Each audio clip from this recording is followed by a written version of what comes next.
Bayangin sebuah pesta yang elegan, megah gitu, dalam seketika berubah jadi peristiwa berdarah. Dia langsung cabut pedangnya dia. Dragon Slayer segede itu langsung dibelah dua ini harimau. この番組はご覧のスポンサーの提供でお送りします。 Oke, karena saya penasaran, saya kembali channel Speak. Ini yang kalian tunggu, ini hari Sabtu, baru saja kita lanjutkan dongengin Berserk-nya. Kita akan lanjutkan, kita cari tahu setelah di part kemarin. Pertempuran panas, rematch sengit. Guts versus Serpico terjadi. Kita lihat Serpico dengan kecerdikannya dia, dengan taktiknya dia, bisa agak memojokkan Guts. Apakah berhasil sepenuhnya mengalahkan Guts, menaklukkan Guts? Kita lihat sama-sama di part kali ini.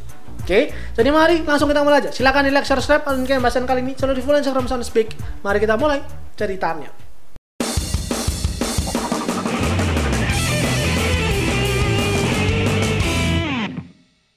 Part kali ini melanjutkan dari part kemarin. Tentunya mari kita buka langsung di chapter 258.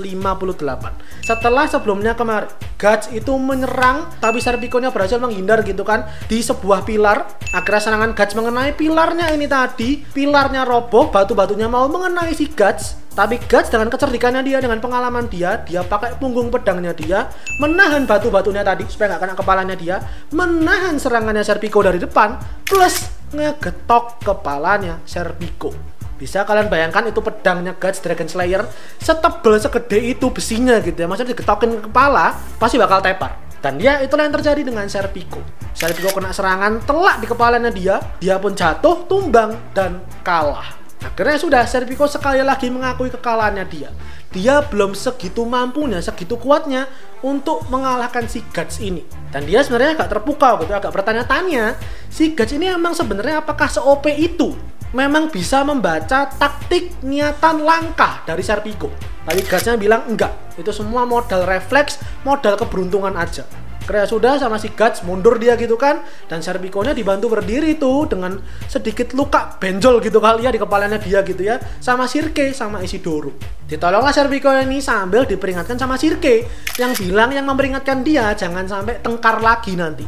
Sirke bilang seperti itu sambil nangis. Nah kemudian si Guts yang udah mundur ini itu ditanyain sama Isidoro. Isidoro ngerasa pertempuran ini tadi si Guts itu agak ngebor. Si Guts itu menahan dirinya. Karena ya kalau kalian perhatiin gitu ya, dia nggak bener-bener nebas Serpico, dia nggak bener-bener nyerang Serpico, dan dia bahkan nggak pakai kekuatan armor berserkernya dia. Makanya Isidoro tuh tanya, ini kalian tadi itu serius bertarung apa enggak sih sebenarnya? Tapi si Gutsnya bilang serius, itu pertempuran serius. Aku nggak menganggap remeh Serpico, karena dia juga bukan pria yang bisa dianggap remeh. Jadi aku menggunakan seluruh kekuatanku, kemampuanku. Guts bilang seperti itu ke Isidoro.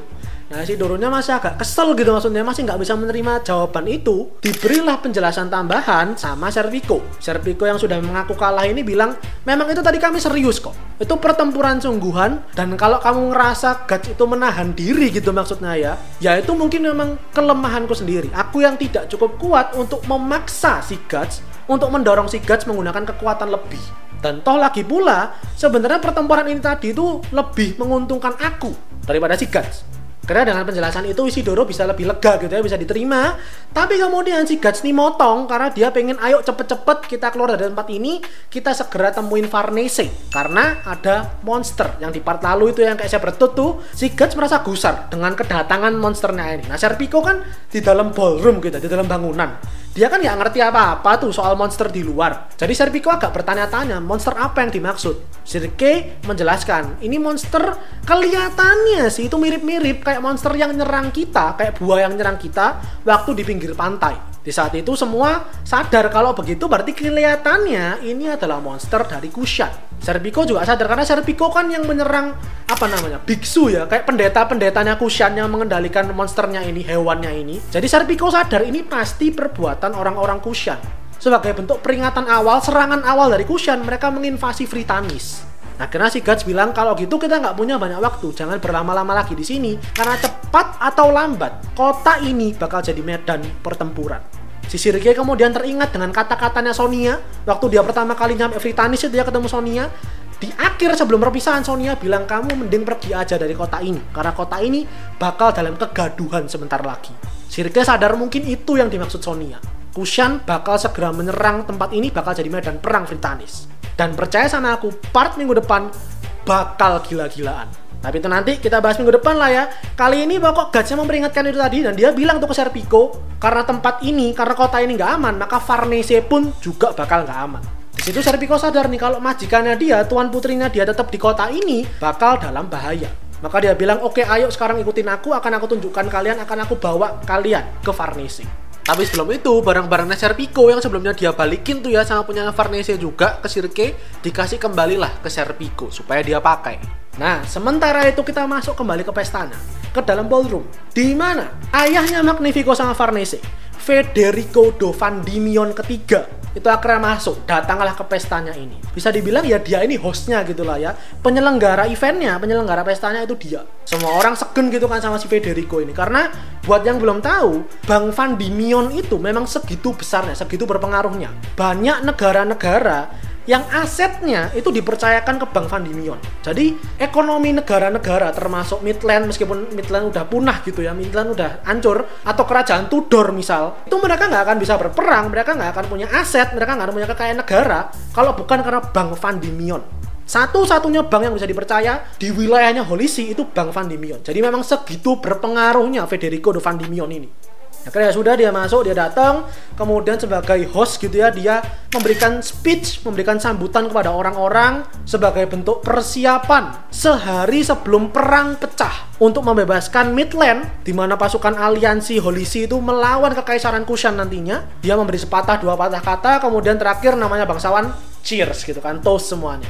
Nah begitu udah selesai kayak gitu, dipotong tiba-tiba sama Magnifico. Ini Magnifico beraksi dengan rencananya dia, dimana dia kan mau mengumumkan pertunangan pernikahan adiknya dia Farnese sama temennya dia si Roderick secara tiba-tiba. Dan dengan begitu ayahnya dia nih si Federico nggak punya kesempatan buat menolak. Maka dia langsung buat pengumuman gitu kan, semua orang yang sudah hadir di sini, ayah tolong dengarkan aku punya pengumuman penting. Salah satu sahabatku Roderick, seorang pelaut terkenal, seorang pelaut tangguh, bersama dengan adikku Farnese. Begitu dia bilang kayak gitu, ternyata Farnese-nya nggak ada di tempat. Farnese yang harusnya di sebelah Roderick tiba-tiba hilang karena dia nyariin Serpico. Nah ini si Magnifico udah minta perhatian, mau bikin pengumuman, orang yang mau diumumin nggak ada, kelabakan lah dia. Belum lagi karena dia barusan motong speech ayahnya gitu kan, makin bingung lah dia. Ditanyain kan sama si Federico, ditanyain ayahnya dia, kenapa Magnifico? Makin pusing lah ya ini si Magnifico. Nah, tiba-tiba malam ini cuacanya tuh sangat berkabut. Orang-orang dari dalam ballroom merasa kok tiba-tiba kabutnya tebel banget ya. Dan dalam seketika, salah satu kaca ballroomnya ini ditembus kekuatan begitu besar. Kayak ada objek gede banget baru aja masuk ke dalam ballroomnya ini. Dan tolong diingat ini abad pertengahan, jadi belum ada teknologi lampu, jadi pakai lilin. Lilinnya kena hembusan angin kenceng, mati, padam, ini gelap. Ruangan pesta gelap gulita. Orang-orang nggak ngerti ada apa. Cuman segelintir orang yang di dekat jendela itu tadi yang dijebol, itu merasakan ada makhluk yang mau menerkam mereka. Gak lama kemudian ada orang yang bawa lilin gitu kan, ini ada penerangan nih. Orang-orang di sekitar itu tadi kemudian kaget sekaget-kagetnya karena beneran ada harimau di depan mata mereka.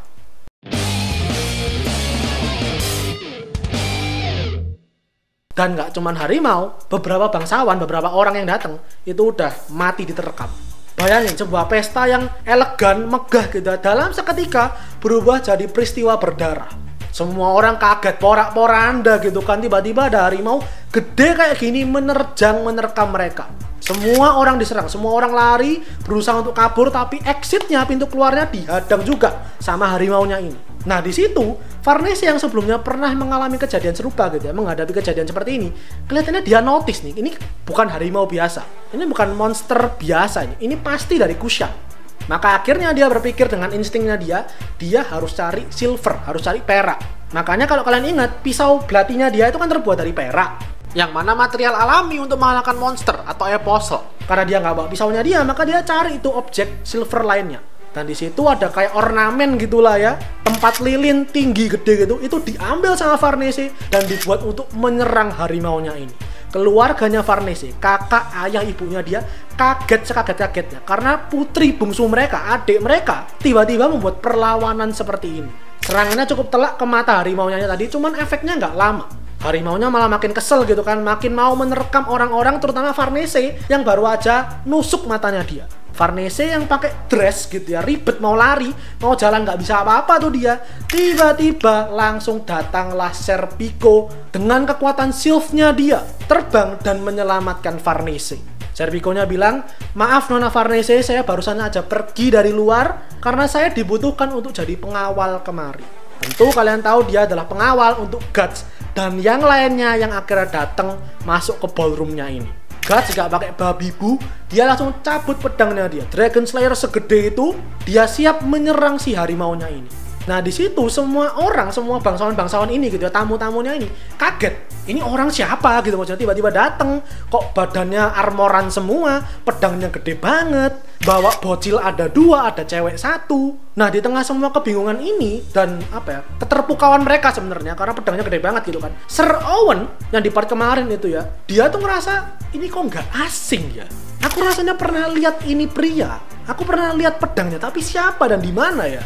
Nah di tengah semua pertanyaan itu tadi, harimaunya maju menyerang Guts. Tapi tentu Guts dengan kekuatannya dia, dengan pedangnya dia, langsung dibelah 2 ini harimau. Segede itu, semengerikan itu dibelah 2 sama Guts. Semua orang langsung seneng gitu kan, lega akhirnya. Ini ancaman baru aja dihabisi semudah itu sama ini orang. Mereka semua terima kasih gitu kan, tepuk tangan semuanya. Tapi begitu mereka agak lega sebentar, dari kaca, dari luar masuk lagi harimau, nggak 1, nggak 2, tapi berkoloni jumlahnya banyak.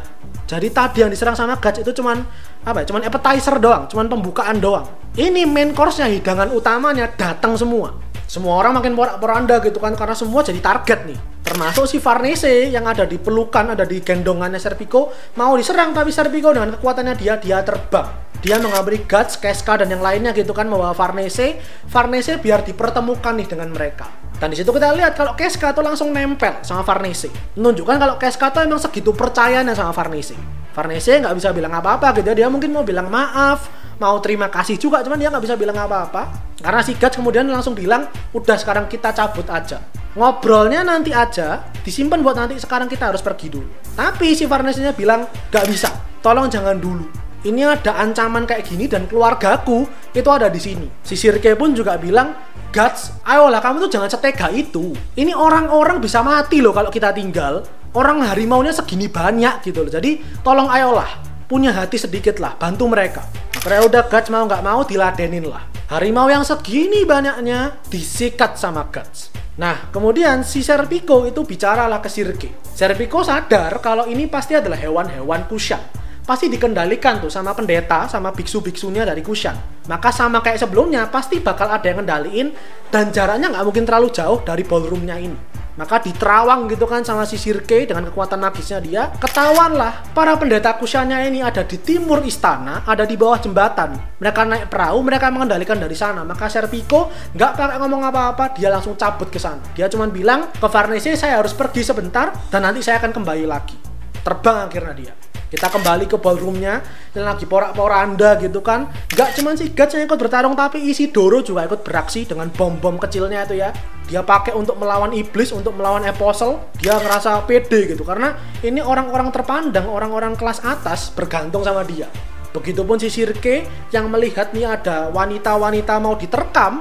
Sirke mengeluarkan kantong, dari kantongnya keluar kayak jeratan tangkai mawar. Jadi jeratan tangkainya ini kayak tali gitu ya, melilit harimaunya. Dan itu adalah sihir yang baru dikembangkan sama si Sirke. Kemudian si Sirke bicara ke Farnese gitu kan, kalau kamu juga bisa melindungi orang-orang ini. Sirke ngasih kayak sebuah cincin yang berkekuatan sama kayak barusan ini tadi. Cincin berkekuatan magis, punya kemampuan untuk mengeluarkan jeratan tangkai mawar berduri. Dipercaya itu sama Sirke, kamu pasti bisa mengendalikan kekuatan ini dan kamu pasti bisa menggunakannya dengan benar. Kita lihat di tempat lain, Guts yang lagi menghabisi para harimau-harimau ini, 4 ekor langsung disikat semua sama Guts. Dan kemudian begitu ada satu lagi mau nyerang, itu ditahan sama Roderick. Roderick dengan pedang biasanya dia gitu ya, itu cuma bisa menahan taringnya doang. Dan dia menyapa si Guts, karena kelihatannya si Guts ini kenal juga sama Farnese. Si Gutsnya bilang, kamu hati-hati, ini bukan untuk amatiran loh. Rodericknya meskipun bingung ini makhluk apa, dia tetap memberikan perlawanan. Tapi tentu ya namanya manusia biasa, belum pernah bertempur lawan monster gitu ya. Dia agak kelabakan lah, agak kesusahan, sampai dibantu sama Farnese dengan kekuatan cincinnya itu tadi. Begitu udah dijerat, si Farnese memperingatkan Roderick, kamu harus cari senjata yang terbuat dari perak. Karena perak itu kelemahan mereka. Roderick sebenarnya agak bingung gitu kan. Varnese tahu dari mana, tapi kenapa kok dia cari itu sama. Pegangan lilin dia ambil, dia tusukin ke harimaunya. Dah, ini makin banyak harimau-harimau yang dilibas gitu ya, dibasmi sama semua kesatria-kesatria di ballroom. Sementara itu kita pindah keluar ballroom. Kita lihat satu kesatria dengan kekuatan anginnya dia langsung menemukan targetnya dia, para pendeta, para biksu dari Kushan. Dalam satu serangan dihabisi semua sama Serpico. Begitu ini udah mati, kontrol doa-doa jampi-jampinya hilang, para harimau-harimau yang tersisa itu tiba-tiba plonga-plongo semua. Yang tadi agresif menyerang tiba-tiba diem, cuman plonga-plongo, bengong doang. Bener-bener kontrol atau kendali atas harimau-harimau ini udah hilang. Kondisi udah agak tenang gitu kan. Maka akhirnya si Guts bicara lah. Dia tanya ke Varnese, lingkungan bangsawan aristokrat ini memang adalah rumah kamu. Ini tempat kamu berasal. Tapi aku tanya sama kamu, apakah ini akan jadi pemberhentian terakhir perjalanan kamu? Varnese tanpa ragu, dia seperti bilang ke keluarganya dia plus menjawab Guts. Dia bilang, memang ini adalah keluargaku, ini adalah rumahku, dan aku kemari itu cuman karena kangen aja. Aku kemari sebentar aja melepas rindu akan keluargaku, tapi ini tidak akan menjadi destinasi terakhir perjalananku. Yang mengindikasikan kalau Varnese gak jadi tuh nikah dan tinggal dalam keluarga bangsawan ini, tapi dia akan kembali bersama Guts dan yang lainnya melakukan perjalanan keluar dari Vritannis ke Elfhelm. Dan itu dulu untuk part kali ini. Syukurlah aku bisa 4 chapter sekaligus karena banyak actionnya gitu ya, bisa 4 chapter. Pegang kata-kataku, oke, pegang kata-kataku. Mulai minggu depan perangnya bakal mulai pecah, bakal gila-gilaan. Kita akan ketemu dengan satu apostle yang jadi pemimpinnya Kushan. Dan kalau kalian ingat momen waktu Eclipse, di mana isinya itu iblis semua, apostle mengerikan semua, pemandangan itu bakal kita saksikan di minggu depan. Percaya sama aku habis baca mangganya tuh goosebump gitu, merinding sambil nyiapin buat minggu depan. Dan mari kita goosebump sama-sama minggu depan. Kita merinding bareng-bareng minggu depan. Silahkan ditunggu Sabtu depan, oke? Silahkan like videonya kalian bahasan kali ini. Jangan berkomentar di share kalian. Terakhir, jangan lupa follow Instagram Sonispeak dan subscribe. Buat kalian yang nikmati lebih banyak konten anime dan manga dari channel Sonispeak karena dan manga yang aku suka dan kalian suka. Soal juga next video. Itadashi minasan.